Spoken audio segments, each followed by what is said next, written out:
Give me a sec. I wanted to do a last minute change, wardrobe wise, to fit the conversation for today. Give me a sec.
Okay, I'm ready.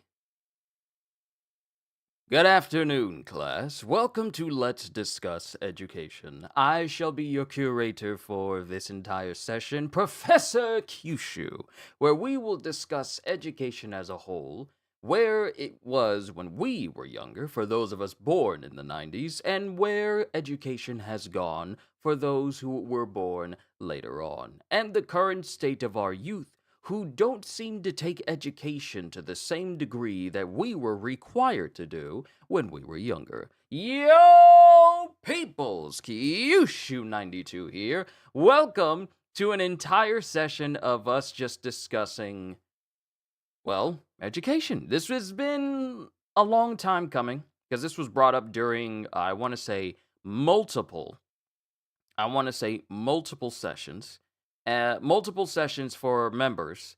And I feel like it's very important because there have been some moments where it brings into question how seriously education is taken with the youth of today versus how education has been taken for us who literally grew up in it from the 80s, 90s, but specifically the 80s and 90s. I feel like there was still a standard in the 2000s, but then, as electronic devices and access to the internet started to change, that actually started to change how people viewed the importance of education from schools to a degree. Because when we were starting out, when I was starting out as a 90s kid, when I was starting out, some of my most important lessons I learned when I was a kid was in school. Not just, reading, writing, and arithmetic, but I feel, honestly, that there was a far greater emphasis on making sure I retained everything that I learned. And I won't say it was beaten into me, but I will say that it was highly encouraged that I remember all of this stuff because I would need it later on. So as time moves on, I grow older, teenager, and, graduate from high school and everything that comes with that. There is this emphasis that you need to retain this knowledge because it's going to do you some good later in the future. Now, mind you, what really helped me was the lack of access to the internet that would drive me to have a short attention span. Because, as Tony says, good to see you, Tony. Good to see you, Kitty, and good to see you, Ravi, as well. Yes, I did see the whole video about Oda putting the what is the one piece in the chest and then sending it to the bottom of the ocean where literally no one can get to it and no one knows where it is. So Oda literally just started a real life great age of a golden age of piracy. So that's crazy. But Tony brings up a very good point here. Kids nowadays have short attention spans, way shorter than what we had when we were younger. Now, I want to say that access to the internet and quote unquote brain rot content on YouTube. And mainly it's really on YouTube where kids will spend a whole bunch of their time just looking at stuff. And mind you, I've encountered many kids who just, spat out nonsense. By the way, like I said, by the way, first I want to know basic structure over there. What year you are in? What standard you call high school? High school, I want to say is eighth all the way to 12th. I'm trying to remember my time in high school when I was living in Germany. I think it was like 8 to 12. Yeah, I think it was like 8 to 12. Someone correct me if I'm wrong. Is it 7 to 12 or is it 8 to 12? I think it's 7 to 12. Elementary school, elementary P to 5, middle school 6 to 9, high school 10 to 12. Yeah, okay. That seems about right. Ninth grade was all the way up until I got to high school, and then high school is 10th, 11th, and 12th. Okay, yeah, that sounds about right. That sounds about right. But when we were younger, there really wasn't that much of a need for us to just go over to the internet when we were doing basically anything, because many of us took to either playing games that we had. We didn't have all these newer stuff that we got now. Like, I'm grateful to go through and play all this stuff that I have now. But when I was growing up, I really didn't have like unlimited access to games because I had to focus on school. And when I wasn't on school, I wasn't doing schoolwork, I was doing something constructive. See, there's a difference between, oh, just playing games all day and doing something constructive. Now, for some of us, for me, playing games is like a relaxation, and it also keeps my mind busy. So it's not like I'm just playing games just to waste away the hour. I could while away the hours, conferring with the flowers, consulting with the rain. Ba-da-ba-da-da-da-da. It's not like that. When I'm playing games, I'm chilling, but I'm also constantly thinking. It's not something where I just turn my brain off and then I don't really pay attention to it, which seems to be a lot of things that youth nowadays tend to do with just a lot of stuff. Just turn their brain off. Don't even try and do complex thinking or critical thinking. It's just, let me just do the bare minimum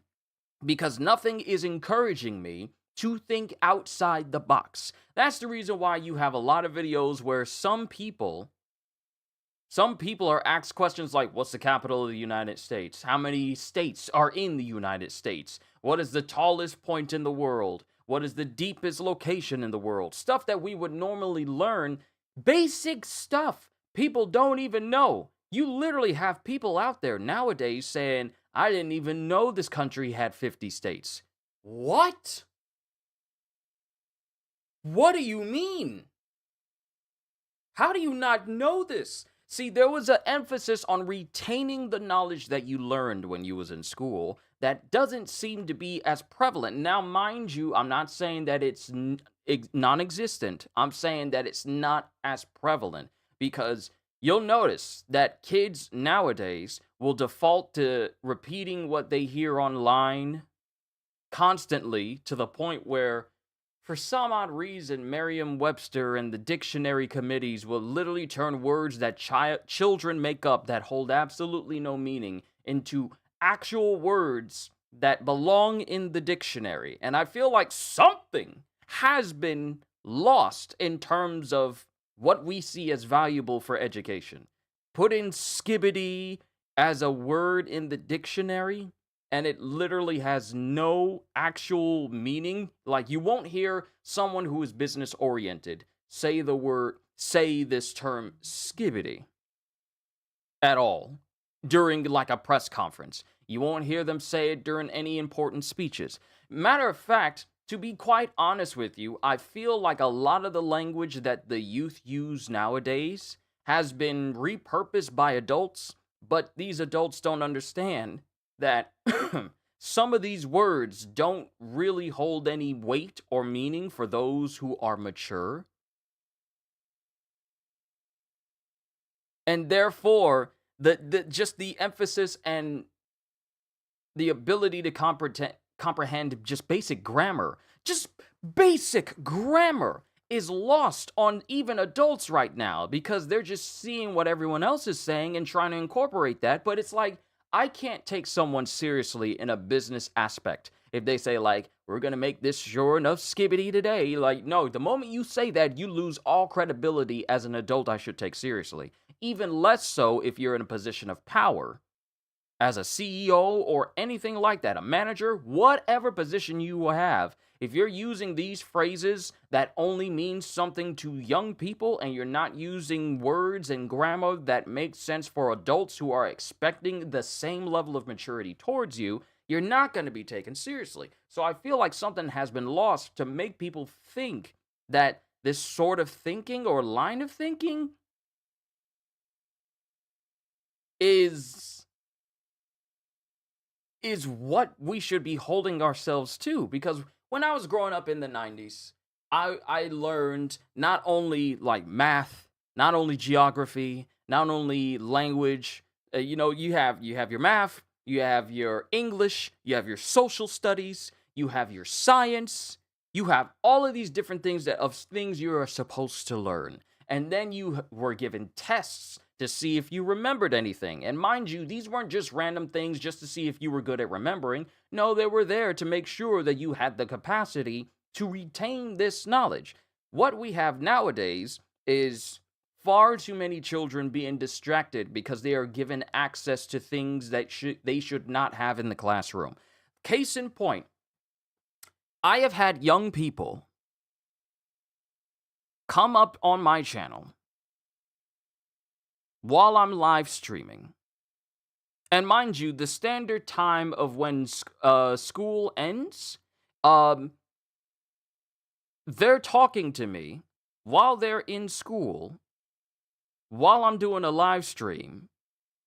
And it just tells me, so these kids have access to the internet while they're in class and they're basically distracted, not paying attention to anything. And I go back to what Tony said. So many children have short attention spans that it's I feel like we are really in an era where unless there are far fewer parents who are teaching their kids the right way on how to pay attention, and there's a vast amount who are just given free rein to do whatever, where we are living in an age where jingling keys is really what's getting children's attention right now. And that even extends to a lot of kid shows as well, where it's not really shows that are there to educate your children, but it's really just there to occupy your children, to distract your children. In other words, they're just made to just like be all flashy and loud or whatever, and it's there to distract your kids rather than educate your kids. Remember when Sesame Street well, I still see Sesame Street as one of the premier ways for children to learn properly. If not by their parents, then Sesame Street was never one to lead people astray. You had In Between the Lions. Well, Between the Lions. You had Reading Rainbow. You had The Magic School Bus. You had Carmen Sandiego. You had all of these different shows that were there to educate your kids. And now it just seems like there's a lot of shows right now that is just there to like get their attention, but not teach them the same way we were taught when many of us were born in the 90s onwards. And I feel like it's with access to the internet has become a dangerous thing for youth because, one, without regulation by parents, and let me say this, it is the parents' job to regulate and determine what their kids see. Bill Nye? Yeah, that's right. That's how you spell his name. Bill Nye the Science Guy. There's so many different shows that many of us were brought up on that were just like, who remembers Wishbone? That was a show I watched simply because it was literally retellings of classic literature from the perspective of Wishbone. And it was like, what's the story? Wishbone, do do do do do do. Like, that's how I learned about many different types of literature just outside of school. Because with Wishbone and these different types of programs, they were still on and still going after you left school. See, the thing is, these shows were also timed so that when your kids got out of school, you still had programming going on that was still educating and teaching them when they got home. When you got out of school and got home, you had Wishbone, you had Arthur, and I say, hey, what a wonderful kind of day. You get to learn to work and play. I get along with each other. Like, you have Arthur, what was it? The Fantastic World of Richard Scarry. There was one, that was another one right there. And I don't mean specifically Disney shows. Cyber Chase was my show, helped me pass math class. Cyber Chase was a fantastic show.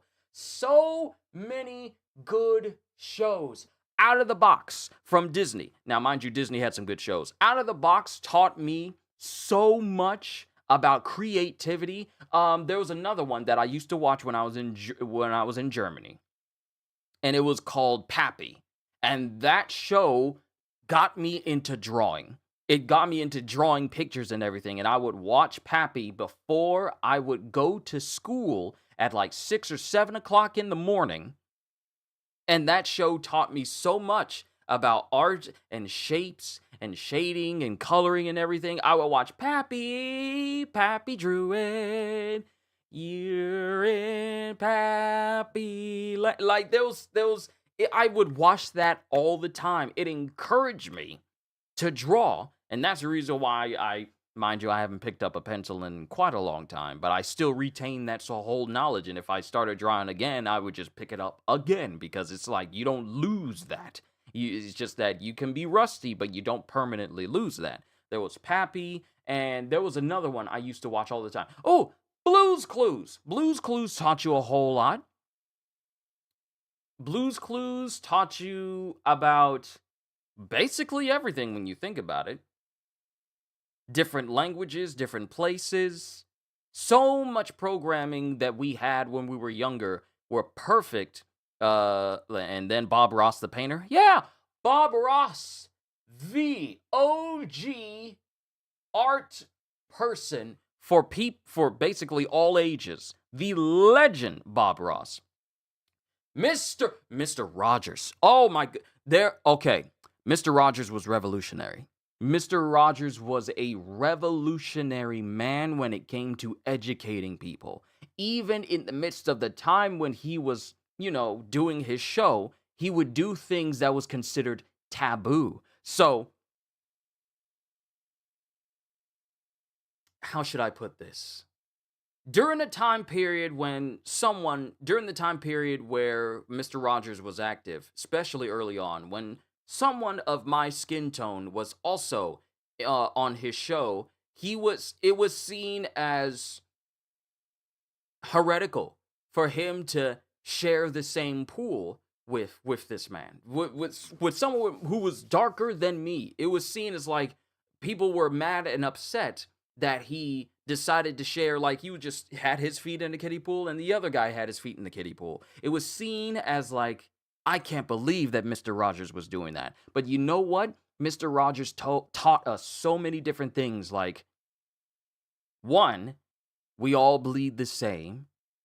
He's no different than me. I'm no different than him. Mr. Rogers taught us so many basic things that I feel is lost on a lot of people. Just basic human kindness, basic kindness, compassion, willingness to see people as they are, not by the color of their skin, but by the depths of their character. We have lost something so basic that Mr. Rogers taught us as kids that I feel a lot of people have either repressed, chosen to forget, or missed completely. Only a handful, like barely a handful of the people of the world really retain a whole lot of this stuff. This is what I mean by good programming for kids for kids back then. Nowadays, it doesn't seem to be as much of an emphasis for the youth today, simply because we need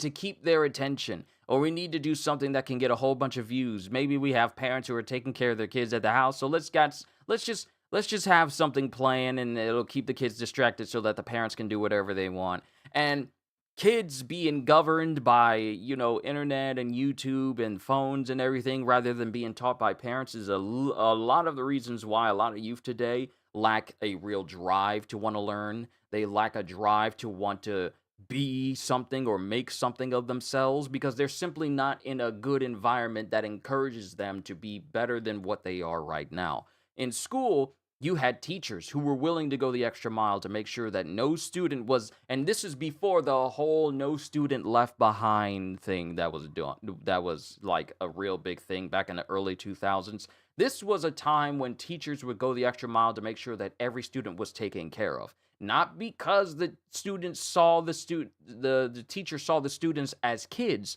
but because they had a desire to see these children succeed in life. And I feel like that is something that is lost on a lot of teachers because some teachers only go there for a paycheck.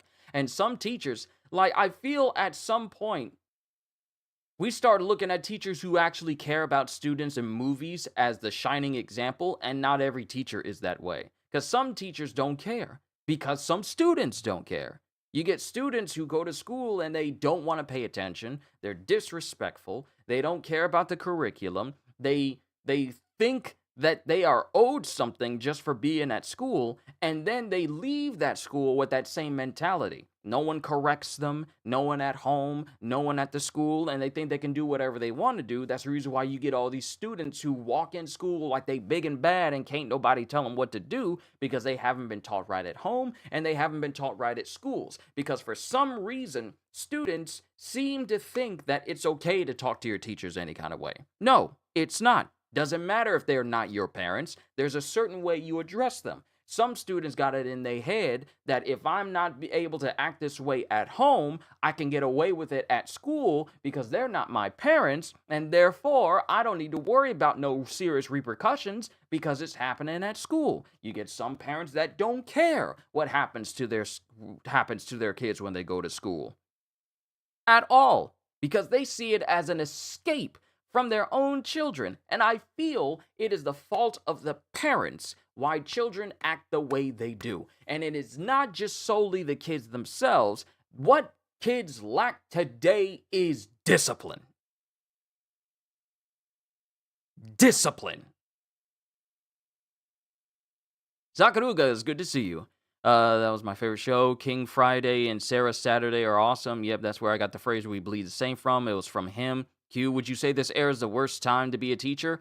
I won't say it's the worst time. D-Train, it's good to see you. I won't say it's the worst time, but I will say it is the most difficult time. Because nowadays, access to online has influenced so many young minds to the point where they see what the world sees.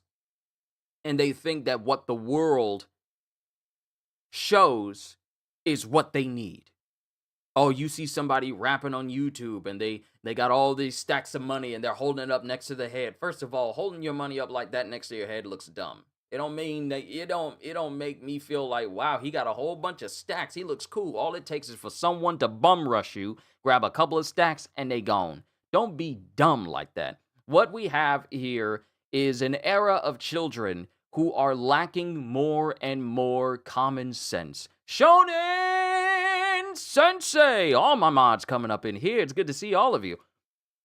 What we have here is an era where our youth is being influenced to the point where they see something that looks too good to be true, and they are believing it simply because it's just portrayed that way in front of their eyes. Oh, I want to be a rapper when I grow up because they make a whole lot of money. You don't understand that there's way more that comes to being a successful rapper or a successful musical star or a successful whatever versus what you see on the surface. What you see on the surface is just the good stuff that's happening. Or bad stuff if they're the type that just show all the negative stuff. You don't understand that there's a lot more going on. But what we have here is a lot of youth that just see like all this crazy stuff happening in the world and they're thinking like, ooh, I want to be like that. Ooh, that's cool. And if you present them with something that is less than exciting than what they've seen on the internet, then their interest wanes. They're not interested in it. There's not only is there a lack of discipline for kids today, because when I grew up, if I talked back, I got popped either in my mouth or on my legs or my hands. Ruler, belt, whatever. Switch. Discipline for me was yes, sir, no, sir. Yes, ma'am, no, ma'am. You deviated from any of those things, you got a whooping when you got home. It wasn't in public. Mind you, there were some occasional whoopings in public, and it made me feel bad because it made me feel embarrassed too because it was done in public. Now, mind you, I didn't get whoopings all the time. It took a while for me to understand that whoopings are painful. I don't like this pain. Let me be good. So it took a while for it to really set in, but a lack of discipline is the reason why so many kids nowadays seem to be under the impression that you ain't my mama, you ain't gonna tell me what to do, I'm gonna do what I want. Well, the thing that these children need to understand is that discipline from your parents is because they want to save your life.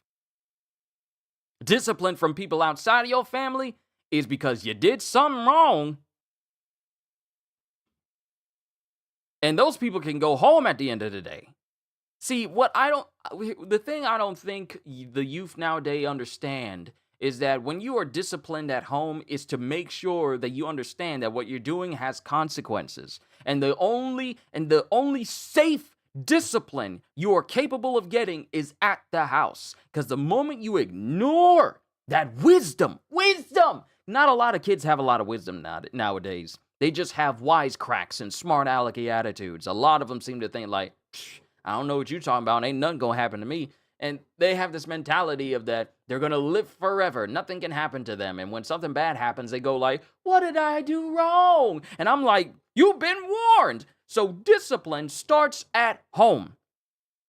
Discipline starts at home. Because all it takes is for the wrong person to get bothered by this youth. And mind you, it's not like kids. I mean like older kids who know exactly what they're doing. From like, a kid stage to a teenager stage to a young adult stage. When you're a young adult, you still young. As a person going on who's 33 going on 34, I can look at a lot of these youths now today and say like, I can call them kids because I'm old enough to say so. But discipline starts at home, and I feel a lot of households lack this simply because of how their children act in public. And it's supposed to start young. It's not supposed to start where they're capable of comprehending words. It starts young so that they understand young. So when they grow up, it's ingrained in them so that there's no confusion when they get out in public.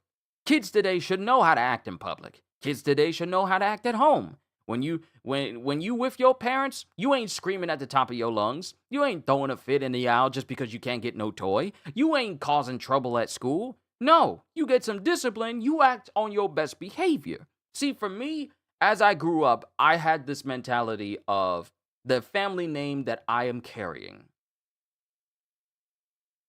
carries weight. And therefore, when I'm out in public and out of view of my family, out of view of my mom and dad, I am representing their upbringing of me. So when I go out in public, yes, sir, no, sir. Yes, ma'am, no, ma'am. I don't treat people as if they're less than me. I treat people with the same type of mentality that I would like to be treated. Treat others the way you want to be treated. We have youth nowadays that feel like, if you ain't doing nothing for me, then I don't know you nothing. I ain't got to respect you. I ain't got to say this to you. I ain't got to say yes, sir, no, sir. Yes, ma'am, no, ma'am. You gonna get out of my way. Thinking that they gonna be all big and bad until someone gives them like a straight jab to the jaw. And then gonna be wondering, how dare you do that to me? And I'm like, what? You want to be all big and bad? Now you got clocked. What you gonna do? You gonna learn from this? You can either, yes, the pain can't hurt. You can either run from it or learn from it. Now, you gonna run away, you think, and the thing is, with a lot of youths, because I was about to get into like gun stuff, but with a lot of youths nowadays, they seem to think like, oh, if I retaliate against this person, that makes me a big old bad person. No, it's gonna land you in jail. I don't think because what we have here, and I'm not getting mad. I'm not getting mad. It's just that what we have here is a lot of children nowadays grow up to think that what they see in movies and TV is real life. And therefore, if they act like what's happening in movies and TV, then it's going to happen like that. Wrong answer. Because in a movie and TV show, those are just people playing characters. If you act up and think you gonna be like this, because what I feel also is that a lot of youth nowadays have a main character mentality. They have this main character syndrome where they think they're the main character and that everything is going to work out for them. They have, and everything's going to be fine. Oh, I'll get by with the skin of my teeth. Oh, this is going to happen well for me, and this and that, and yada yada yada. A lot of youth nowadays have main character syndrome, where some think the world revolves around them. They're owed this, they're owed that. You can't disrespect them. You can't talk to them any sort of way. They think that they are owed something that they did not earn, and then don't really know how to respond when what they think they're owed is given to them. You get a lot of kids who think like, I did good, now give me stuff. No, you can't have it. I'm gonna act up and be bad outside, or I'm gonna act up in public. And it's like, no, you're only making things worse. Because now we see you as a child that can't be told no. Because a lot of kids nowadays are not told no. And I think that's where a lot of problems stem from. No discipline and not being told the word no, because some parents want to be friends with their kids. They want to be buddies with their kids. They treat their kids as if they're almost on the same level as them. And no, that's not the case. Children are not on the same level as parents. Children will never be on the same level as parents. Because as long as I draw breath, I love my mom and dad. I do. I love them. But I'm not on the same level as them. And I never will be.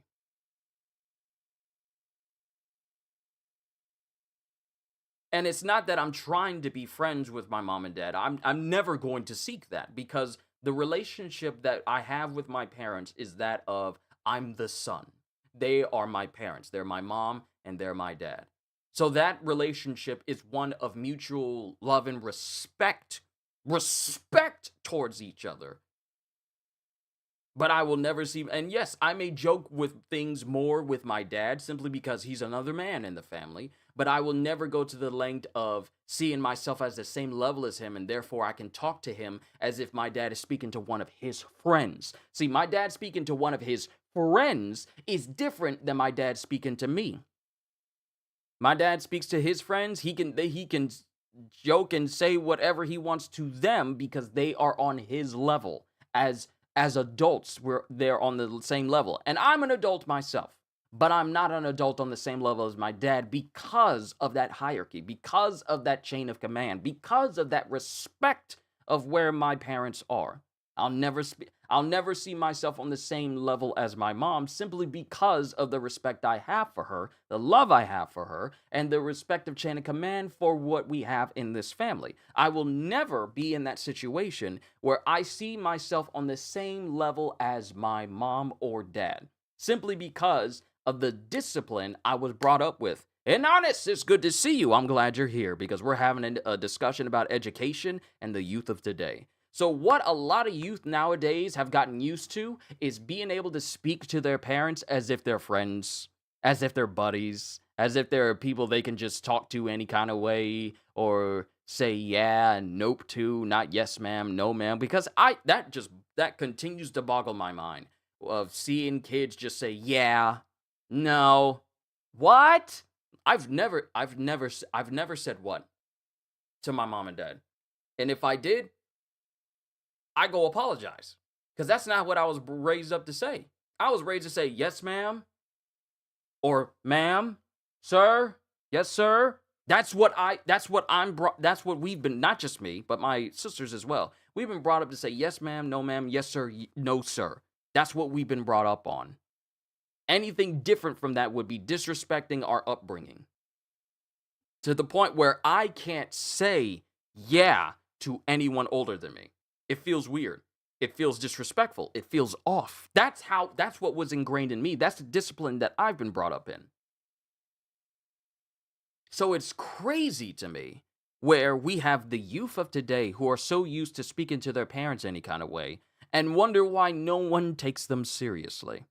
So, getting back to education, we have reached a point where kids no longer have that same drive. And not mind you, not every child feels this way, but it seems to become more and more apparent that children would rather immerse themselves in brain rot material, videos they see on YouTube, and think just because it looks funny or sounds funny, it's worth repeating, rather than seeing kids like Kitty's kids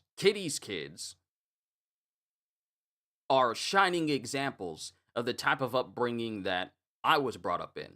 And they're young. They're young. I forget their ages, or you don't even try to correct me on it. Don't correct me on it at all because of, safety. But they're young. They are young, and it just shows you that it is fully possible to bring up kids with the same mentality that many of us were brought up in the 90s, and they are also incredibly successful and prosperous. See, and I'm going to brag on Kitty here. Her kids are geniuses. They are geniuses. Top of their class. One of them is already learning, like, what is it, calculus or algebra? Very, very young. Stuff that I didn't learn until I was like in 6th or 7th grade. Already learning it at an age that was 2 times beneath the age when I already learned it. Because there's a desire. There's a desire to want to do that. And it's not like Kitty and Anonymous are beating it into their heads that you got to do this, you got to do this, you got to do this. No, the kids have a desire to want to learn, to be better, to explore. The pursuit of knowledge is real for them. That pursuit, that drive to learn, to know more, is not as prevalent as it used to be. Kids don't care about learning as much as they used to. Sure, for every 100 kids that want to learn about a different country or a different type of science, there's at least 10,000 more that have no desire to learn it, would rather just calculus. The oldest is currently taking advanced calculus and functional mathematics. That's what I'm saying. That's what I'm saying. They have a desire to do it. They have a desire to do it. Because they want to. Not because they're being drilled and told that you have to know it. They simply want to. They don't need to be pressured to learn calculus. They want to learn calculus. Kids nowadays, they would rather, let's get through school so I can get on Fortnite or stare at YouTube for the next several hours, not learning anything new. That's the youth that we have today. And it's disappointing because of how many I encounter where they don't show me like a desire or even like an attitude that is more oriented towards learning. They show me an attitude that is characteristics of kids who are just like not really encouraged at home to want to know more or learn more. They have an attitude of like, yeah, it's whatever. Teenagers of today are given that attitude of like, it's whatever, unless I'm going to be using it in a direct situation, I don't feel like it's really all that important to me. Social media has mainlined a victimhood directly into the minds of our youth. If I don't get what I want, I've been wronged, then you can consistently see a teenage equivalent of a temper tantrum. Exactly. K2 is taking different sciences from earth science to biology, and that's because they have a desire to learn. Now, I haven't been in public school for a very long time. I want to say it's been I want to say it's getting close to maybe 20 years. Possibly 20 years. No, it's actually getting kind of close. Yeah, it's actually getting kind of close to 20 years. Actually, hold on. 2011. No, it actually is getting close to 20 years since I was since I was in like school. Since like public school, that is. It has been, it has actually has, no, it actually has been over 20 years since I've been in public school because my mom became a certified teacher and taught us our remaining years of high school, and we both all graduated with honors and GEDs. So it's been a very long time since I've been in school, so I don't know what curriculum is being taught. I don't know what is driving teachers to teach our kids. What is the what the question I have is what is the driving force behind education now? And I am only speaking like on a for surface level turn because getting into the knee deepness of education and stuff like that, it's very capable of getting over into politics, and we don't talk about politics on this channel because it's a volatile can of worms, and I never will. But I feel like the drive to want to learn is not as prevalent as it used to be. Now, I should note this: the kittens are dual enrolled. They only attend the public school 2 days a week. Normally, they'd be on the same topics as everyone else. But that's different though. That's different though. The thing is with your kids specifically is that they already have this mentality of I want to learn and I want to succeed. If I learn, I can succeed. What I feel is being lost is the end goal and pursuit. The end goal pursuit of knowledge that is not being presented to kids nowadays. Now, school is just a means to an end, not something that can further your life. Like, make you want to learn about different countries. Maybe this could extend to you wanting to be a geographer later on. Maybe you want to visit different countries, see different cultures, or seeing a desire to learn more about English. Maybe this could encourage you to become a writer. Maybe this could encourage you to become a linguist. Stuff about languages. Maybe you see something in math that just makes you want to become a scientist. Something that makes you want to become a mathematician. Something that's good with numbers. Because there's a lot of businesses and a lot of occupations out there that can help you excel if you have these desires. When I was in school, subjects not only taught you about the world at large, but it also gave you a glimpse of what you would possibly desire to do in the future. Let's see. Studies show that the most popular career choices among modern youth are TikTok, social media, influencer, YouTuber. There is no desire to seek knowledge or not only benefit, but social benefit. See, here's the thing. Here's the thing. When I wanted to become a YouTuber, it was not because I saw other people doing it. In the beginning, my dad said, hey, you should become a YouTuber because you can make a whole bunch of stuff and make a whole lot of money. And at the beginning, I was thinking, maybe I need to do what everyone else is doing in order to get by, in order to make it. But it wasn't until, and mind you, I was still in school at the time. And I didn't really put two and two together until I was continuing with school, where I started to see what I leaned into more.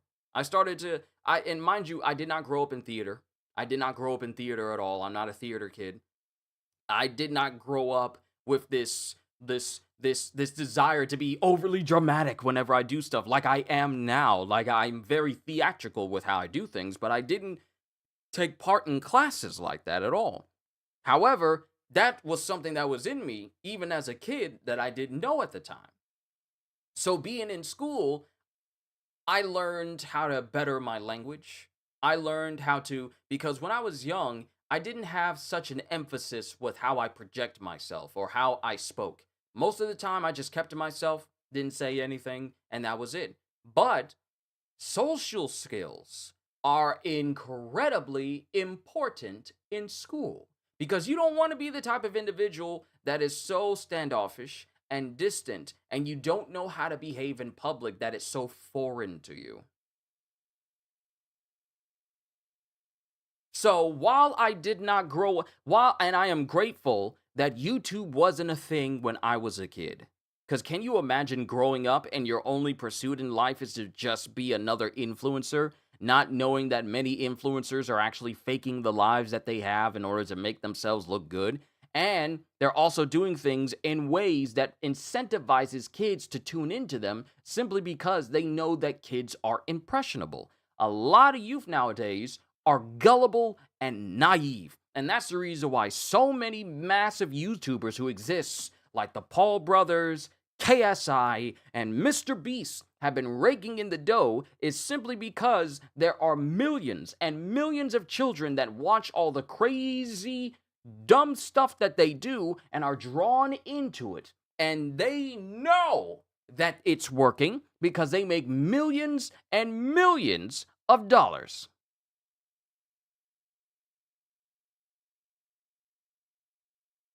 They know that kids are gullible and impressionable. They know that kids are not being told to be careful of the YouTubers that they watch because they can be manipulative. They know that there are millions of kids out there that will just watch whatever they do because it is just like I said, jingling keys in front of them and they're just drawn in, whether it's by the thumbnail or the content of the video that makes either absolutely no sense or it's done in a way that only children would be enamored with it. They know that kids nowadays are naive and gullible and will be suckered into anything. And if you're not careful, these children will give away their own money for people who do not even know they exist because these children were undisciplined, they were not taught to be careful, and they lack the knowledge.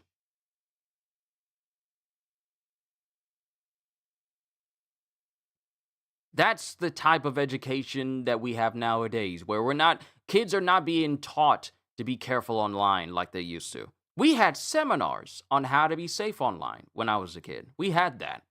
This was before the internet blew up to what it is right now, where it's essential for almost everything. For almost everything. Nowadays, kids are just given free reign. Ravi's trying to say something. I don't know why. I don't know why YouTube is trying to hold it back. I can't even see it myself. What is going on? That is so weird. Because I haven't changed any moderation settings for this session at all. I haven't changed anything. And I see it here. I see it here on mobile, but it's not appearing here. It's not appearing here I see it here on the mobile feed, but it's not here on the live feed off to the side, which is so weird. I see it. We have different words for you backed in my mother's tongue for people older than you and people younger than you. Language force respect by default.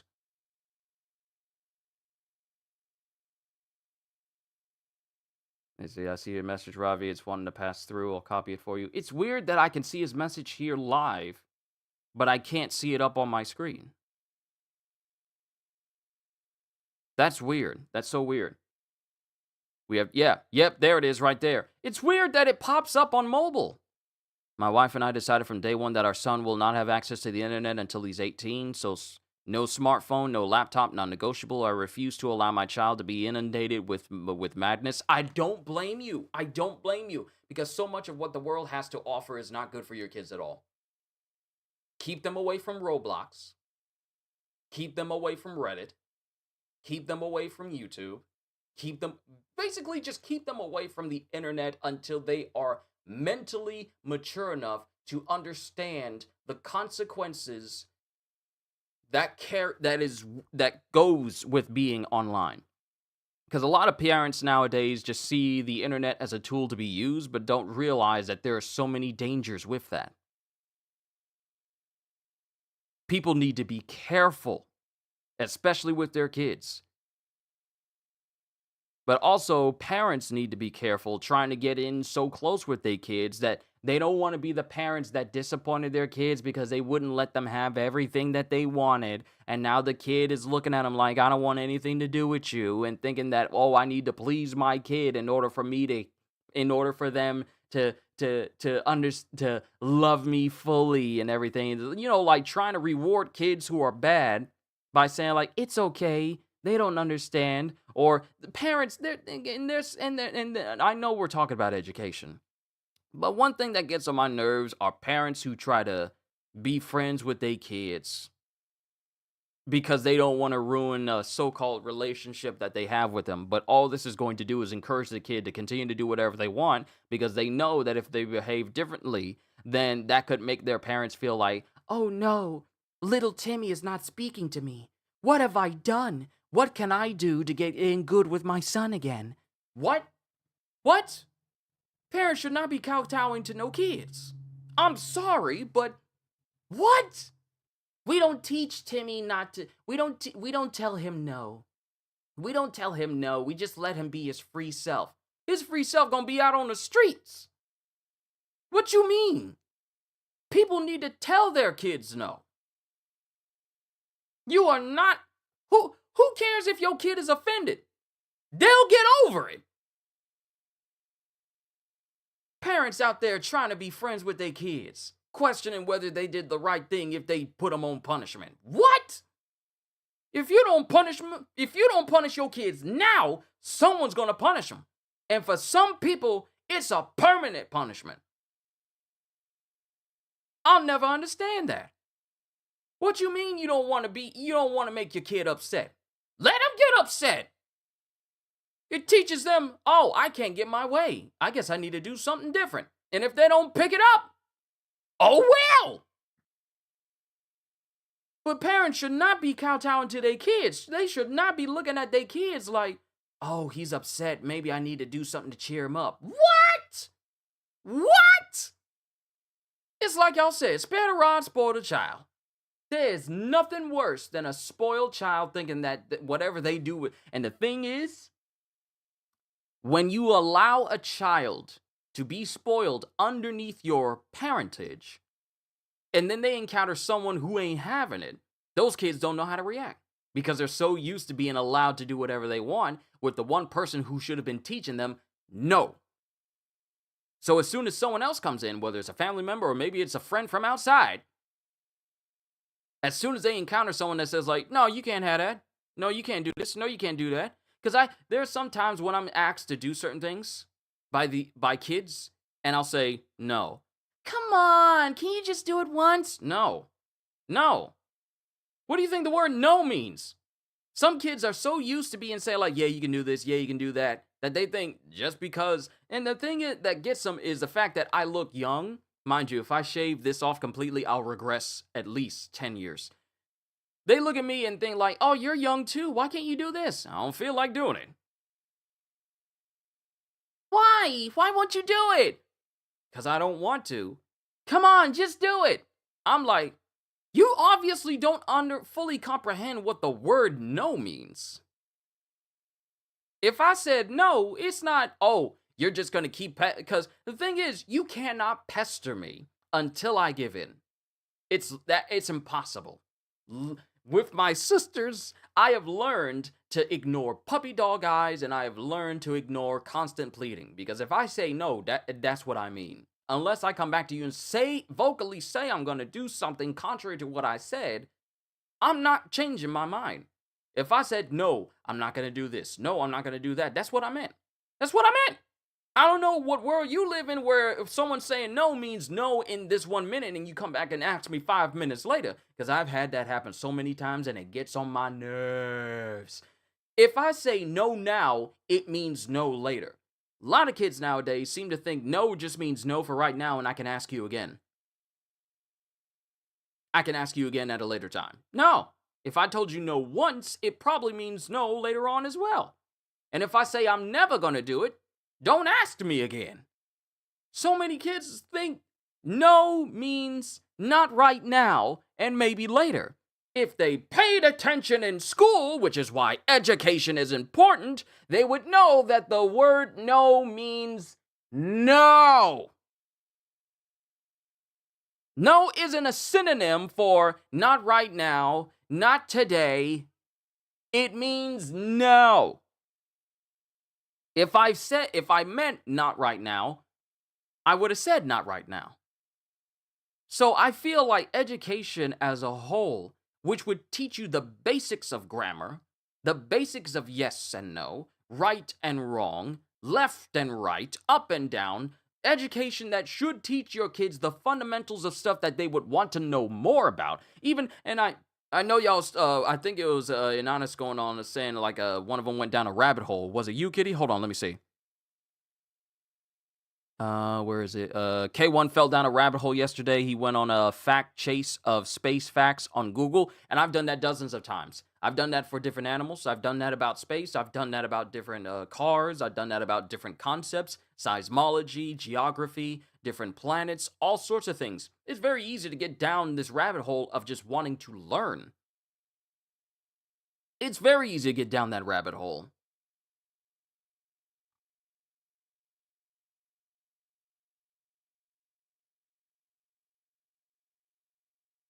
We have a rule here. You're allowed 3 no's, get 3. It's a lifetime ban until you move out. As often correct other children, it is very displeasing to see children with so little mannerisms. I know. I remember some stories as well. One comes to mind, but it's not for me to tell. Free self will end him up in prison or no longer above ground. Exactly. Exactly. And I'll never get it. I'll never understand it. Also, Ravi, I know you commented on earlier saying that where is it? You notice that it says 6.1 at the top of the screen now? Yes, yes, we have entered into 6.1K. I brought this up during the channel update video. I'll have that up for you guys after this session is over because we got some fun things. For all of you who were not here for the Members Summit yesterday, a lot of things are going to be happening this month for you in March, but you guys will understand it once I put the March channel update there for you. But it's just crazy and ludicrous how a lack of desire of wanting to learn has led to the youth of today, where words like skibbity and 6-7 are seen as phrases that kids should say. Mind you, those words are banned on this channel. You're never going to be able to say them. I've put up every single variation. The only variation I haven't put up is like the worded version, but that will get banned too. Because when I want people talking in here like actual people. Don't just repeat stuff you hear on social media or on TV that holds absolutely no weight. No, those words are banned because and mind you, my ability to use words may not be on the level of Inannis because I see Inannis as a level, and he's here. I see Inannis as a level that I would like to reach when it comes to the eloquence of my words, my comprehension of grammar in a way where I know exactly what I'm saying. I'm not saying a whole bunch of big words just to sound smart, but I actually know what I'm saying. And therefore, I would like for the people who I'm talking to comprehend what I'm saying as well. So words like the aforementioned words I told you are banned on this because there is absolutely no grammatical value in such words like that. There's no conversational value in having them in a sentence whatsoever. People may say it a whole lot because, ooh, it sounds funny, but I'm like, I see no desire to say these words of my own volition other than using them in an example of what not to say if you ever want to be taken seriously as an adult. I see no actual desire to say that as an adult. And those very same kids who say it all the time, they're going to grow up and wonder, why did I even say that? That's going to be an inevitability.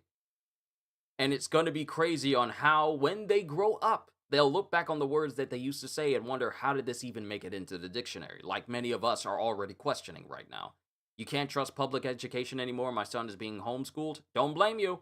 Don't blame you because I don't trust public education either. Mind you, I don't have any kids.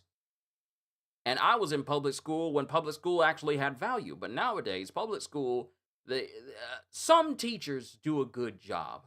Some teachers have the desire to want kids to succeed. But the fact that it's not a majority mindset of public education as a whole is sad. For every good teacher, there's at least 50 different others that do not care just as long as they teach what they're told to teach. They won't go the extra mile. We won't get no Coach Carters. We won't get anybody from any TV show or movie where we see teachers go the extra mile because they want they want the youth to succeed in life and not just get by. We won't get them. We will not get them. We'll only see them from the people we know that are actually going the extra mile to teach kids and be good teachers, and from TV and movies. That's it. Other than that, the youth of today is doomed. Is doomed to be taught by individuals who don't want to see them necessarily succeed, but just wants them out of their class. Such additions to an official dictionary, I am flabbergasted. The incompetence surrounding the passage of such phrases is great. You, sir, you have no idea. When I saw how it was inducted, those words were inducted into the dictionary, I really did question, who do we even have on the board to see these as words? And when you look these words up in the dictionary, they don't actually have an actual meaning. They don't have any actual grammatical value.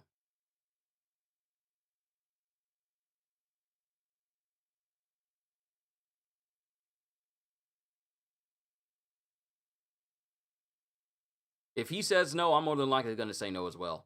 I can't imagine myself working with anyone that uses those phrases and they use it as if it's an actual word. I'm sorry, but I couldn't. I couldn't. Will that probably lock me out of a whole bunch of opportunities? It probably would. But I can't see myself ever working with anyone that uses those words casually and thinks that they have actual weight. Gonna have to dip, gonna go out to eat. Holster, you enjoy your food. Thank you for being here. I know this has been like a bit of a hodgepodge of talking about education and talking about kids and talking about parents and talking about the youth as a whole, but I really wanted to get everything that's in my head out for this particular session. Now, I question the individual's maturity greatly, so as would I. Because what we also see here with a lack of a desire to want to learn about education is also a lack of maturity as well. We're seeing a lot of people lack maturity. And even to some adults, there are some adults out there who lack the lack of the wisdom to know right from wrong. There's a lot of adults now, and it's not a fault of the education, it is just a fault of it's the fault of how influenced they are. Because there's a lot of adults that be having conversations with kids that they shouldn't have because they lack the mental maturity to know when certain things are appropriate to talk about or when not to. Case in point, there was an incident that happened where an adult was speaking about some mature topics in the vicinity of a young individual. And mind you, this is a full grown adult. And they were discussing things that they shouldn't have been discussing in front of them. And then the adult was all like, "Oh, it's fine. I'm just talking about this." No, no, no. Do you not have the ability to comprehend when you can talk about certain things in front of different ages or not? Fact of the matter is, you shouldn't be talking about some of these things, period. So it's not just youth who lack an understanding, it's also some adults who lack a certain understanding as well. And it's mind boggling that you have youth, you have young people, and adults who mentally are at the same level in their lack of maturity and lack of apprehension to their apprehension of doing things that I would consider that many of us would consider inappropriate or wrong. It's mind-boggling to me. That's a door convo. Yeah, yeah, it is. It is. So the fact that it's not just the kids who have an issue with understanding when and when not to say certain things, it also extends to adults as well. And mind you, education is not specifically in schools. You can be educated outside of school. You can be educated outside of school. But if you do not have the wherewithal to comprehend when certain things should be said or not, then you need to be educated on how on social norms as well. And social discretion as well. Especially for adults, because I'm like I said, 33 going on 34. Only how many weeks? 1, 2 2 weeks. 2 weeks 2 weeks, I'll be 34. Yet I'm still learning. I'm not going to get everything right, but what I do have right, I intend to improve upon, such as how I address all of you. Because if I lacked the home training that my parents gave me, and also lacked the social training to speak to people like they're people that I also got from school, who knows where this channel would be? Who knows if this would even be a channel if I lacked the home training and the upbringing that my family has given me, that my mom and dad have given me, and the social training I got when I was in public in school. Who knows where I would be?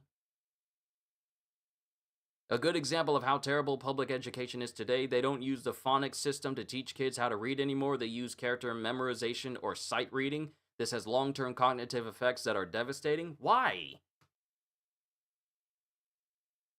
They don't use the phonics system to teach kids how to read. They use character memorization or sight reading? Hold on. What is sight reading?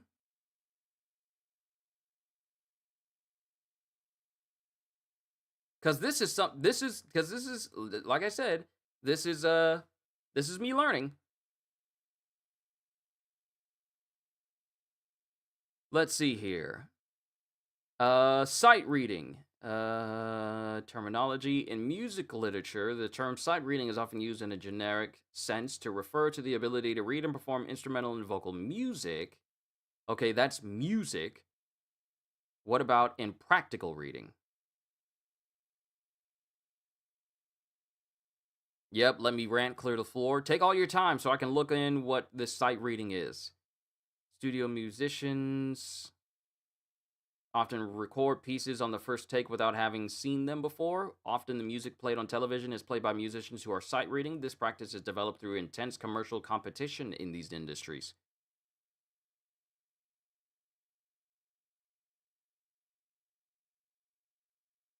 Let me see. Sight reading. Google Phonics system versus sight reading. Thank you. Because I'll read this aloud so we can get this information. Thank you. Right there.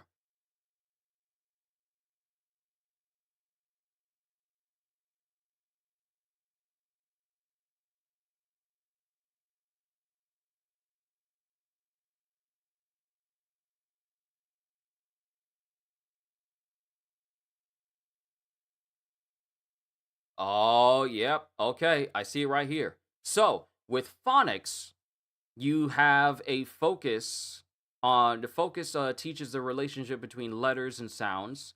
Children learn to blend sounds together to read unfamiliar words, empowers kids to read almost any word, boosts spelling, and provides a long term foundation. That's what many of us were brought on.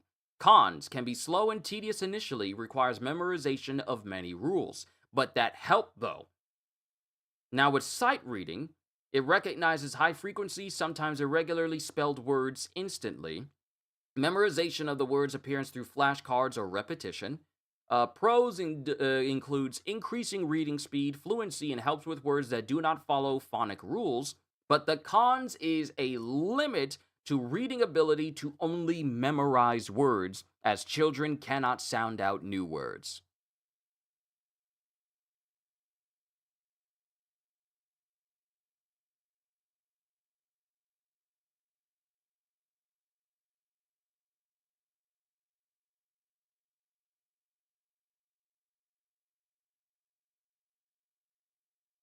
While some methods, such as the Doman method, focus on teaching all words as sight sounds to babies and toddlers, many experts now agree that a strong foundation in phonics is necessary for long-term literacy success. In the public school, they're teaching by this is what look is spelled like and looks like. Remember what it looks like. Okay? So my question is, what happens if they're required to say a word that they've never seen? Are you basically just saying that a child is up a creek because since they never seen what the word looks like, they're incapable of knowing how to spell the word or say the word? See, you can teach a child your ABCs, but the real crux should be,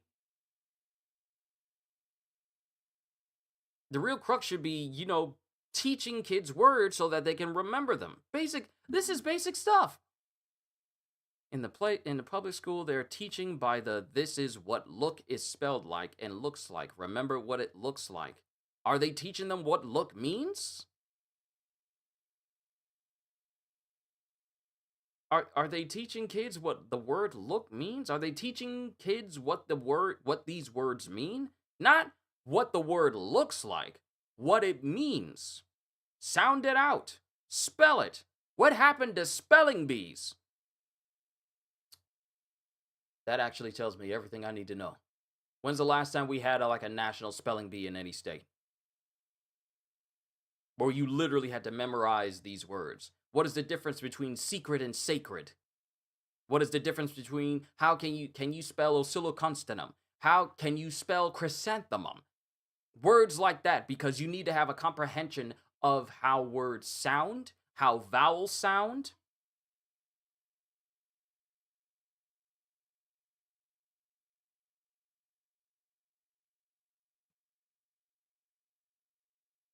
They can't do either. If they see a new word, the teacher will flat out tell them what the word is and tell them to remember it. That's it? That's it? If they see a new word, the teacher will flat out tell them what the word is and tell them to remember it. There's no sounding the word out so they can understand the composition of the words now? Are you kidding?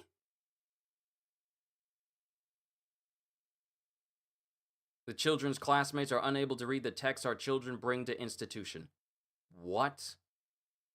The same...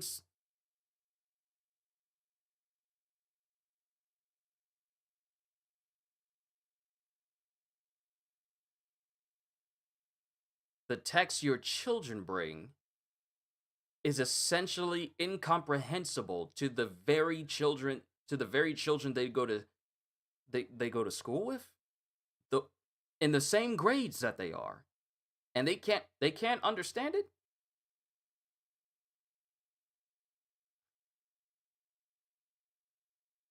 See, when I was younger, when I was growing up, when I was a kid, we had an entire segment of school where it was dedicated to learning about our vowels, A, E, I, O, U, and sometimes Y.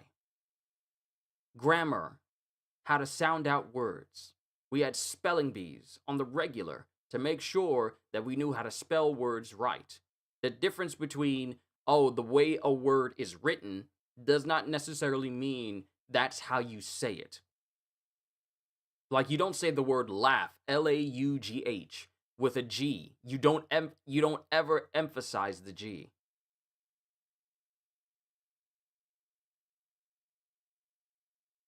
Difficult words.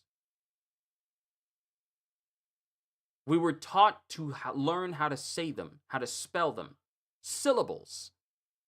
Synonyms. Antonyms. Grammar. Grammar as a whole, the very foundation of what I'm using to speak to all of you. Yes, sir, the children's level of reading is far higher than the children's classmates' comprehension. But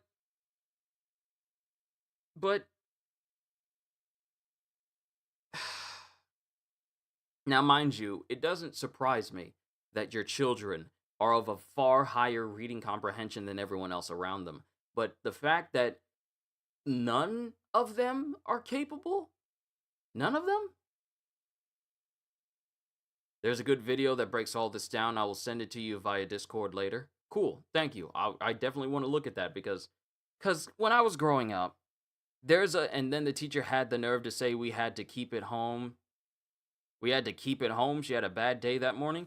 What do you mean, keep it home?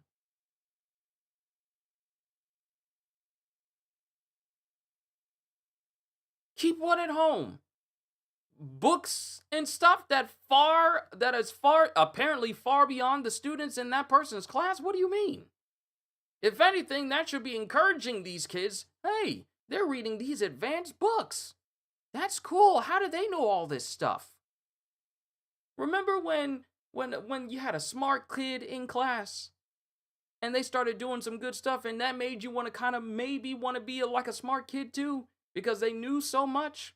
Not like they had a know-it-all mentality, but because they were smart, they were getting good grades, and you wanted to get good grades too. That sort of encouragement, that sort of mental encouragement that, hey, maybe I should be doing better. Maybe I can reach his level or her level of smart. And you mean to tell me the teacher said they need to keep that stuff at home? Why?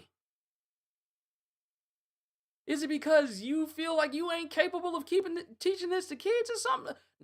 Maybe I'm getting too personal. Maybe I feel like I'm getting too personal with this, but if the teacher tried telling us we had to keep the books home because it was demoralizing. What? Books that your kids are capable of reading is demoralizing to the other kids who can't read it. If anything, you should be disappointed as a teacher that you are not encouraging your own students to reach that level of reading. You bluntly said, that's not my problem, teach better. Get him! Oh my goodness, I love that. That's a wonderful response. Because it is her job to teach them. It is her job to teach them. And if the students are demoralized and have no desire to want to learn, and if they're demoralized because your kids know more, it ain't your kids' fault. It ain't your kids' fault that they dumb. I'm sorry, can I be blunt? It ain't your kids' fault that they dumb. It ain't your kids' fault that your teacher's lacking. It ain't your kids' fault that they as smart as... It ain't their kids' fault that the students can't keep up with them. It ain't their fault. Here's a not-so-fun fact. Approximately 25% of young adults aged 16 to 24 are considered functional illiterate. This is a 16% increase from 2007 to present day. It shows because we got a lot of adults nowadays who don't even know how to read out a full sentence and need to space out their words. Y'all want... You know what? You know what? We're going to do this. We're going to do this. I need y'all to see an example. Mind you, this is going to be from a video game, but I need y'all to understand something that illiteracy is very real. I need y'all to see something. I need y'all to see something, and I need y'all to comprehend it.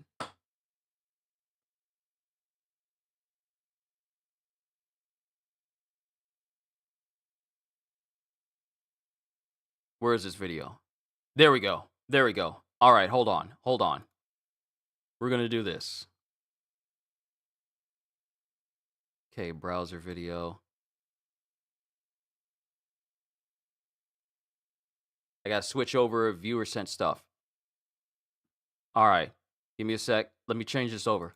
I was just going to intend to just speak to you guys like this, but I need you guys to understand that illiteracy is very real. Let me see. I need y'all to understand this. And this is going to be done through way of listening to how people speak. Hold on. Let me get my image up here real quick. There we go. I had to change it over. I wasn't intending to use this video, but I need you guys to understand something. Get the desktop audio on so you guys can hear.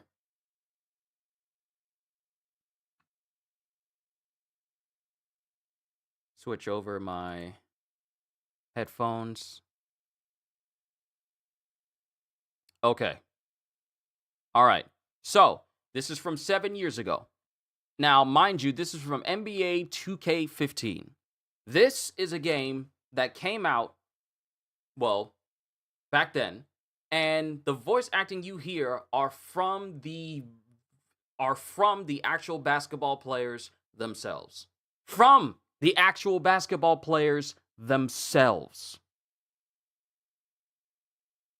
So I'm going to let y'all hear. Just listen to the illiteracy. All right, because if I have to learn anything, it's that you have to tune out the noise. Only things that matter is what happened between the lines. Do the work, listen to the coaches, and the result will take care of themselves.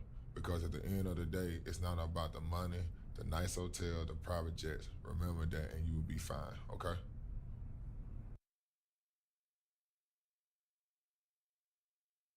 So y'all heard that, right? Y'all heard all of that, right?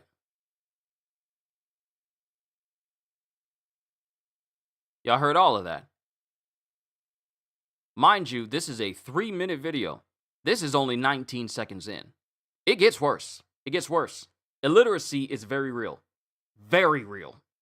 So when Shonen says like there's an 16% increase from 2017 to present day, it was prevalent in 2015. Illiteracy. And here's the thing. It's very common to come across basketball players who are great at basketball, but they suck at anything that requires more thinking than dribbling a ball and shooting it into a hoop. And I'm not poking fun at this. It's just that when you are pressured and told that, hey, you're very good at basketball, not that many basketball players also take the time to be literate individuals as well. We're going to continue. No. You say, hey, you have no words. In honest, you have seen nothing yet. You have seen nothing yet. See, when it comes to voice acting, there's a certain cadence, there's a certain tone, there's a certain inflection you need to have in your voice to make it seem like you are not voice acting and it's just another character. You are immersed with the character inside a video game itself. See, this is where, y'all learning today, when it comes to voice acting, it helps if you are not sounding like you are looking at your script and you have absolutely no life in your tone. But there's also a level of illiteracy that comes with how these voices from these basketball players are portrayed in this specific video game, to the point where, like, this video has 3.9 million views because of how horrible the enunciation, cadence, and illiteracy coming from these basketball players. And mind you, they make tons of money. They don't make a ton of money because they're smart, though. Like, they make a ton of money because they're very good at basketball. See, you can be smart and good at basketball, but you won't find the majority of basketball players like that in the NBA at all. You either find people who are, if they're smart, they're probably not in basketball. If they're good at basketball, they probably aren't smart. Not, and mind you, some of them are. Some, but not all. This video is the not all. Yeah. You're right. He's right. We got too much talent and we work too hard to be playing like this. We got to get this train right back on track, real quick like. That's right. We all have that attitude. The train will be rolling in no time. Let's do it.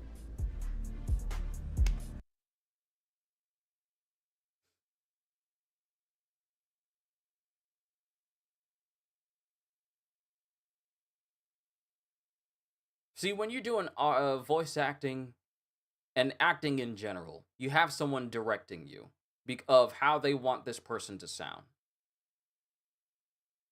Here, it is shown that these basketball players were just told to read what was said, and that's it. Don't sound like they're immersed in the game. Don't sound like this is happening in real life. Just speak with a level of Neanderthalness to the tone of their voice. And I know Neanderthalness is not even a word. I made it up just for this specific section. There is a tone that is so borderline grade school that you would not expect to see from a full-grown adult with a 5 o'clock shadow. Tattoos and a 5 o'clock shadow making millions of dollars every other game. You're very displeased? I am sorry, but we continue because it gets worse.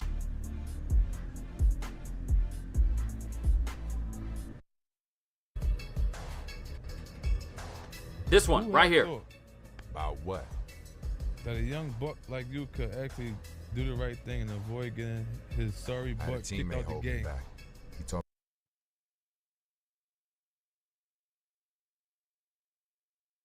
This is the worst example. this is the worst example. This dude is so slow in his reading that his audio literally bleeds into the other person's line. And they kept it in. The illiteracy is so prevalent right here. Although I am curious, do these individuals speak in this manner daily? What you're hearing is the actual way these basketball players speak. These players are not speaking this way in this game specifically just to make their characters sound like this. These are basketball players told to read from this script with no direction with no real direction whatsoever. What you are hearing is how they sound in real life. This isn't just for the video game, because it begs the question, why did you make your character sound like he doesn't know how to read? This is how they actually speak. This is their how do you allow this person to speak in this manner, not do another take so that they don't bleed into the next person's line? Who have thought About what? that a young buck like you could actually do the right thing and avoid getting his sorry I had a butt kicked teammate out the hold me game? back. He told me to chill.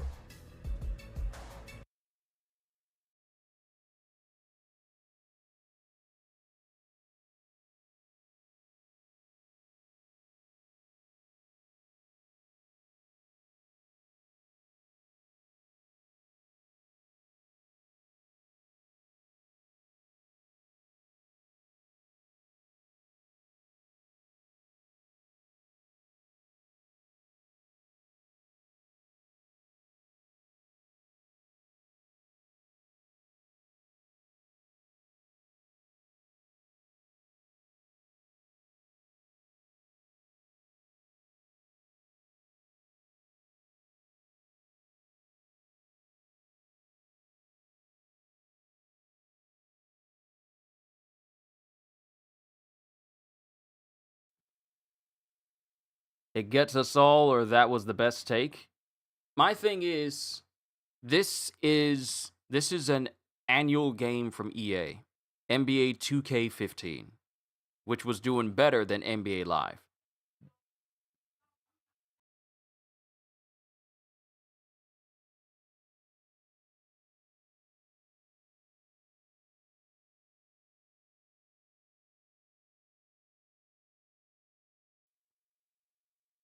Fizan, good to see you. Hello, I hope your day is good. But this is and we were talking about illiteracy in education, and this is a shining example of it. Now listen again.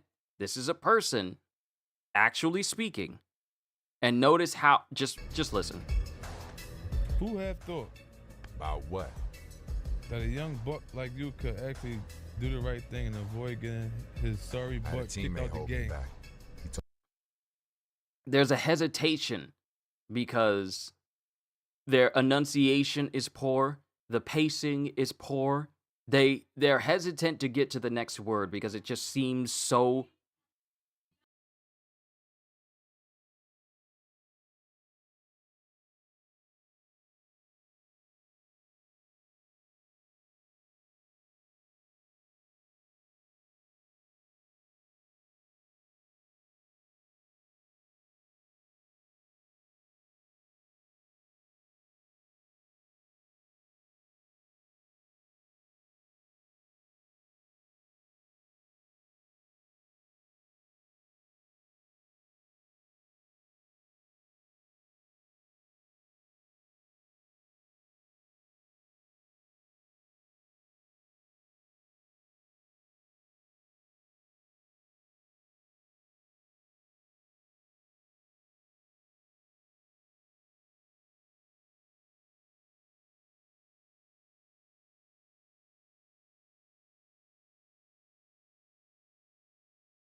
Told me to chill.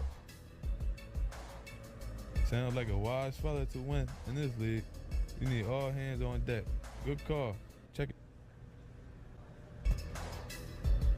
The ref should have checked himself. He was trash all night. Only thing we can control there is ourselves. Forget the ref, the fan, even the opponent. Handle your business, and the rest will take care of itself, all right? I guess so. The players, on the other hand, are going to reserve judgment. How's that? You got skills to be a great player, but the proof will come between the line. Tonight, time will tell if you can help or not. The players, on the other hand, are going to reserve judgment. How's that? You got all the skill to make a contribution, but the proof will come between the lines. Tonight, time will tell if you can help or not. Yo, what's going on tonight? I'm running free all over the court and you didn't give me the ball. Man, what are you talking about? I'm talking about making sure I get my touches, yo. Move the ball, share it with your teammates. Make the extra pass so that we can get easy looks. You got it? Boy, get out my face with that, man. I do what I do with the rock for the good of this team. And I don't need nobody second guessing me. You ain't my coach, punk. That's the kind of selfish I'm talking about. Get over yourself, man. Oh my, someone called the National Weather Service. We had an unanticipated storm in the building tonight. Homeboy was running threes down on these fools. Bam, bam, bam, one after another. They'll lose track of you and boom, another one. That was sweet to see. You keep shooting like that, it's gonna make a huge difference for us.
Okay, So y'all see what I meant by illiteracy, right? Wasn't that something? Wasn't that something? See, this right here. This right here. This person right here. This person right here, that's the created character. So this Boy, voice... Get out my face with that, man. I do what I do with The Rock for the good of this team. And I don't need nobody second guessing me. You ain't my coach, punk. That is a voice actor who was given direction, who was told how to sound with these lines. Everyone else? That's the kind of selfish I'm talking about. Get over yourself, man. Now, you can tell that with that illiteracy comes a lack of comprehension when it comes to the speed in which to read and how quickly you need to read. Because the guy is still speaking after the subtitles are gone. And I don't need nobody second guessing me. You ain't my coach, punk. That's the kind of selfish I'm talking about. Get over yourself, man. Notice when he says, get over yourself, man, there's an exclamation point on the end. Basic grammar dictates that this is an expression said with a higher cadence than a regular sentence. This man said, what did he say? That's the kind of selfishness I'm talking about. Get over yourself, man. No sense of urgency, no heightened emotion because you just had someone screaming in your face. But you're still calmer than the person, but you can still raise your voice just a little bit. There's a lack of literacy in terms of how they want these things to be said. Oh, they're basketball players. We don't need to tell them how to sound when it comes to voicing characters whatsoever. That's the kind of selfish I'm talking about. Get over yourself, man. Oh my, someone called the National Weather Service. We had This one is a basketball player as well. Oh my, someone called the National Weather Service. That doesn't sound like someone who just came out of a winning game. You could say like, oh my, someone called the National Weather Service. You could say it like that. You could put emphasis on it. But when you lack the literacy to comprehend how a sentence is said, how it's spelled out, and how it's written, you won't have the wherewithal to think, maybe I need to say this sentence this way. And this also tells me that this was all done on one take and they never retook it. Because ain't no way you're gonna allow someone all the way back here to speak so slowly that they bleed into another person's line. Right thing and avoid getting his sorry butt kicked out the game. See, there is no way they did a second take with this. So they allowed these players to say them however they wanted, with literally no direction or understanding of, and you know they lack the understanding of grammar, otherwise they wouldn't have sounded this bad. Mind you, none of them are voice actors, so I don't expect voice actor quality, but I do expect a comprehension of words. So this is the reason why people made fun of this, because this is the shining example of absolutely poor voice acting and also poor vocal direction, which can be avoided if the people you use for voice acting are actually literate. But no, instead of literate people, you got professional basketball players. Literate and basketball don't always go hand in hand, as this video shows you. This is the reason why this stream is important, and this is the reason why education is important. Look! You see that, right? You see that thumbnail over there? That's what we're talking about. The importance of education. See, had these players been in Coach Carter's class, we probably wouldn't even need to worry about their voices sounding illiterate. Because they are illiterate. We wouldn't have to worry about that at all. But this could actually do the right thing and avoid getting his sorry butt kicked out the game. That hesitation, what word are you saying? Like you could actually do the right thing and avoid getting his sorry butt kicked out the game.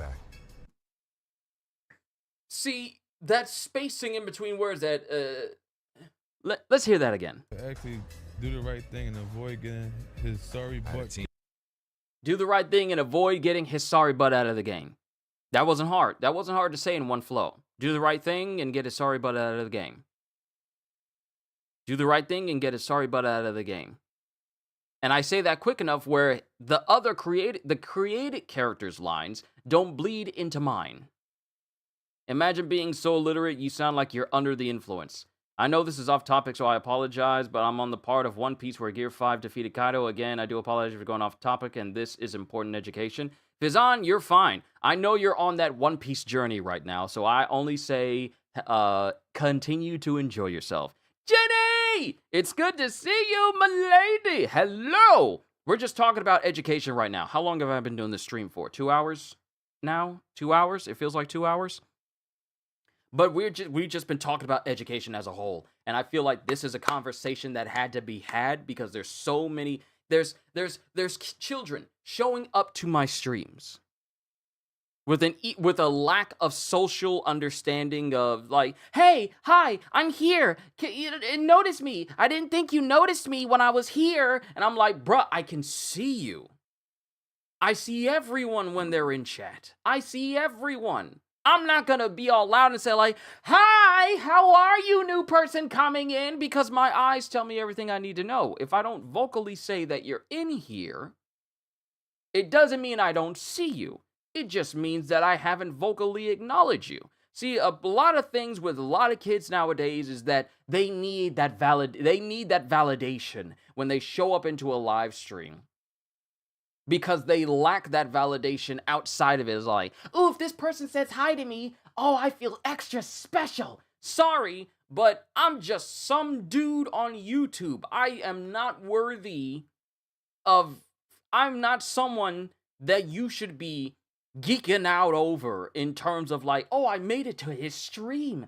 Oh, I need him to say hi to me. If I can get a YouTuber to say hi to me, then that means I've been noticed. Sorry, but when I was growing up, we didn't do things to get noticed. We did it because we liked it. We didn't, and yes, you had your cliques, you had your group of kids that only hung out with each other, and that was it.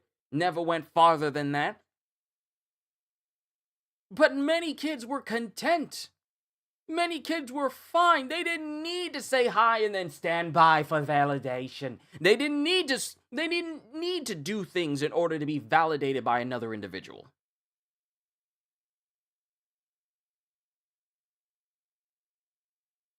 I am simply appalled. I come from a very disciplined and thorough education in Homestead. For a grown individual to conduct themselves in such a manner is concerning. It is. Now, mind you, who I'm referring to are just children who show up on my stream. And I feel the need to not really, and I gotta be as blunt as I can. I have to be as blunt as I can. When I see kids show up to my streams, especially during school hours, I question what they're doing, and I also question why they're here. See, I'm not a channel that is specifically for kids. I need this to be said because I don't want anyone getting confused just in case I play Lego Batman later on. I am not a channel that is just strictly for children. Yes, I have things for children that allows them to enjoy it, like my mini games that I play and some series that I cover, but my channel is not predominantly for children. I, however, appeal to adults, mainly adults who are capable of conducting themselves in a mature manner.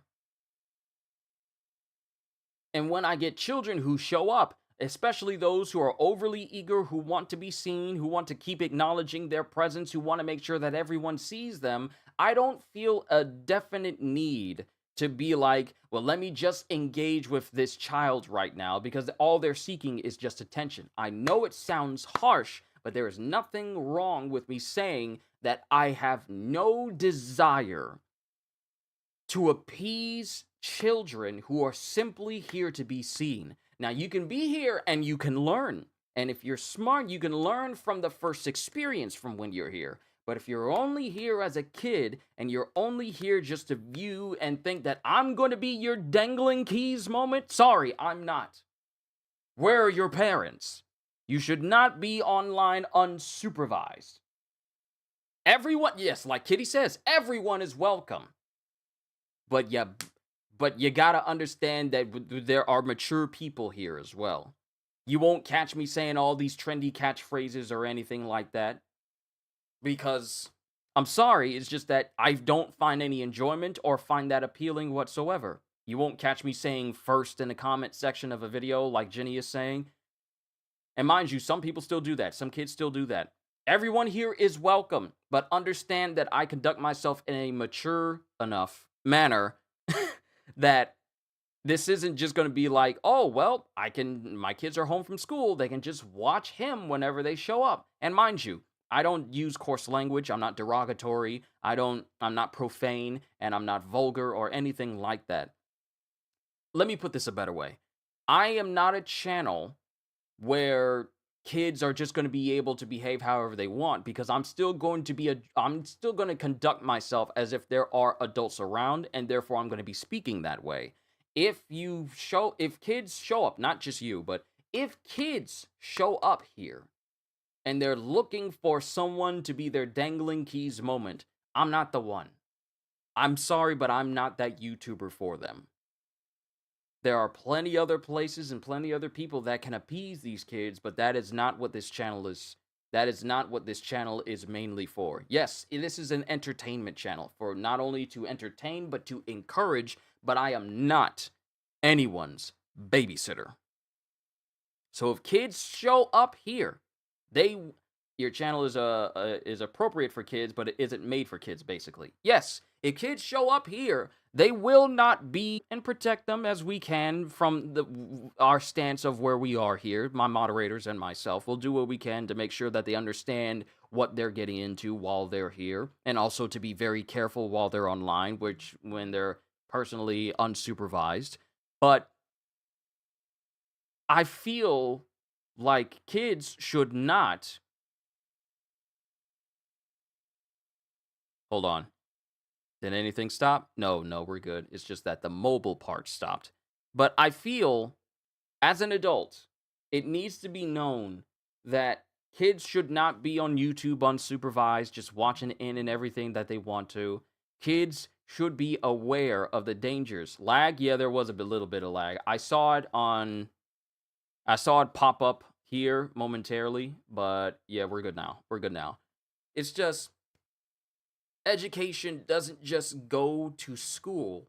It also deals with education for how to... Everyone is welcome, just act your age and conduct yourself in a respectful manner.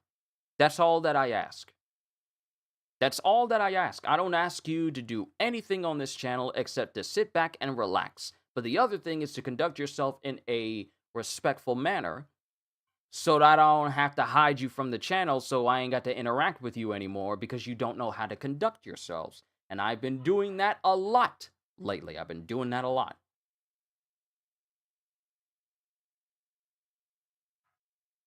But that's where we're at. But give me a sec. A package was just dropped off at the door, and I am going to go pick it up.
Okay, I'm back. Okay, I probably missed him saying he was going because I was on the phone with my mom for a sec. We got a dip. Okay, sorry, kitty. Sorry. Wow, I took too long.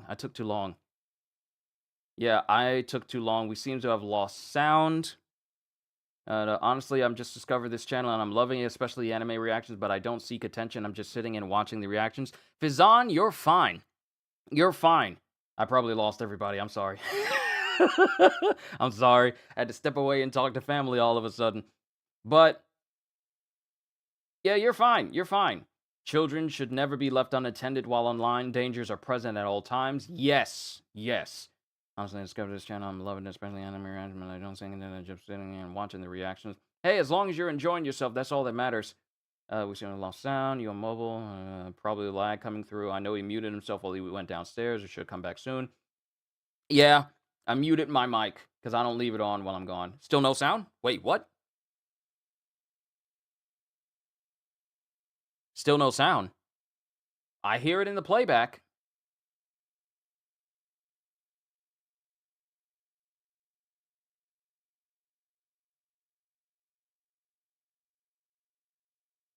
You may need to refresh.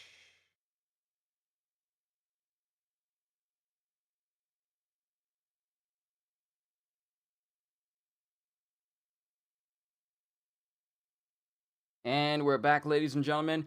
Let me see. It's going on 2 hours. So I really wanted to get what I wanted to say out concerning just education and illiteracy. It's just crazy. It is crazy how illiteracy is seen, literacy is seen as optional, to the point where you have professionals in their craft who are saying, no, I don't want to learn anything like that.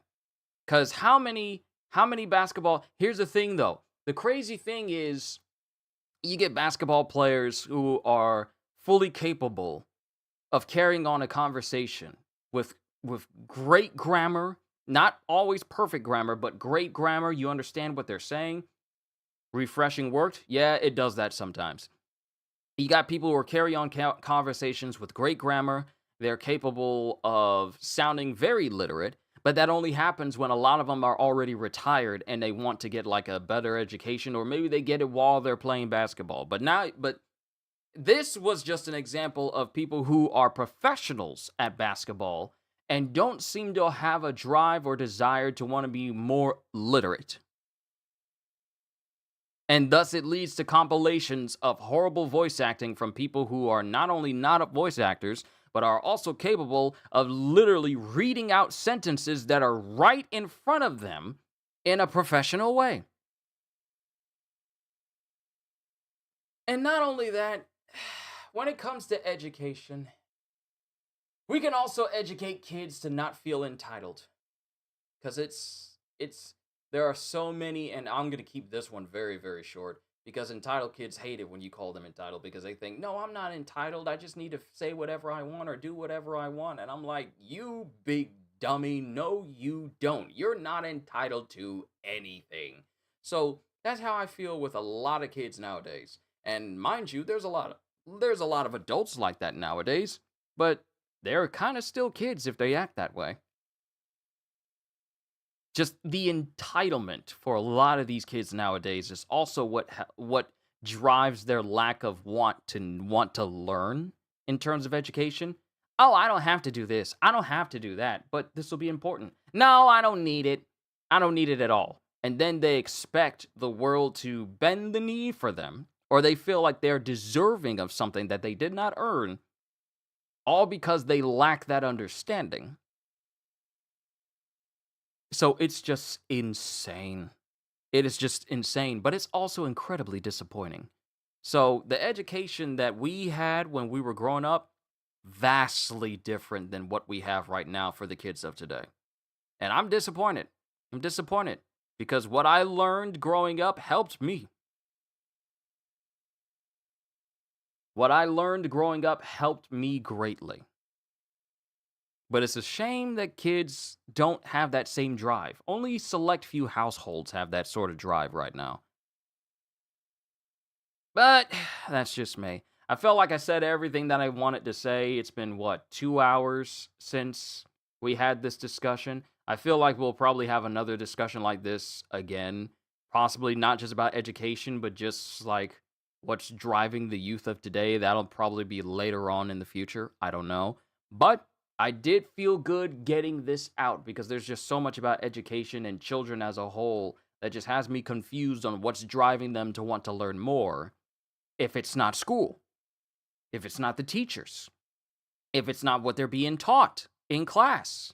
What is driving the youth of today now? But that's just me. But I'm done, ladies and gentlemen. I got some other things I need to set up not only for tomorrow, but Thursday, Friday, and Saturday, because we are going to be very busy this week. But I can't wait to go through it all.